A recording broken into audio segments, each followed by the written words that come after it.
ନମସ୍କାର ଦର୍ଶକ ବନ୍ଧୁ, ସିନ୍ଦୁରର ଅଧିକାର ସିରିଆଲରେ ଦେଖିବାକୁ ପାଇବେ କାମ୍ୟା ଓ ମାଉସୀ ଘରେ ଥାନ୍ତି ଓ ହୋର ରୁମ୍କୁ ଆସନ୍ତି।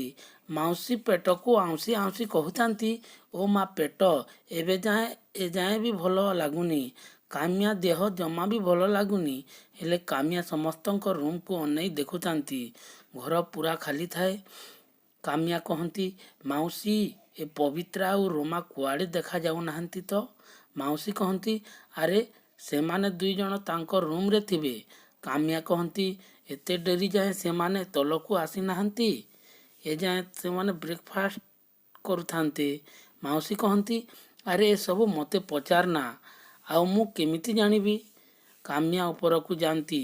ମାଉସୀ କହନ୍ତି, ଆରେ କାମ୍ୟା, କ'ଣ କରୁଛୁ? କାମ୍ୟା ପବିତ୍ରାର ରୁମ୍କୁ ଯାଇ ଦେଖନ୍ତି ଓ ମନେ ମନେ ଭାବନ୍ତି, ଏଠି ତ କେହି ବି ନାହାନ୍ତି। ଏ ପବିତ୍ରା ସକାଳୁ ସକାଳୁ କୁଆଡ଼େ ଯାଇଥିବ? ଏ ଗହଣା ଡବା, ମେକଅପ୍ ବକ୍ସ ଖେଲେଇକି କ'ଣ ପାଇଁ ପଡ଼ିଛି?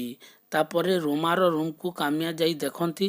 ସେଠି ମଧ୍ୟ ସେମିତି ମେକଅପ୍ ବକ୍ସ ଓ ଗହଣା ଥାଏ। ସେଠୁ କାମ୍ୟା ମନେ ମନେ କହନ୍ତି, କାଲି ଯେମିତି ରୋମା କହୁଥିଲା, ସେମାନେ ଆଜି ଲୁଚି ଲୁଚି ବାହାଘର କରୁନାହାନ୍ତି ତ, କାହାକୁ ନ ଜଣେଇ? ସେଠୁ କାମ୍ୟା ମାଉସୀ ମାଉସୀ ବୋଲି ଧାଇଁ ଆସନ୍ତି। ମାଉସୀ କହନ୍ତି, କ'ଣ ହେଲା କାମ୍ୟା, ଏତେ ଜୋରରେ ଚିଲ୍ଲଉଛୁ? କାମ୍ୟା କହନ୍ତି, ମାଉସୀ, ଆଜି ପବିତ୍ରାର ବାହାଘର।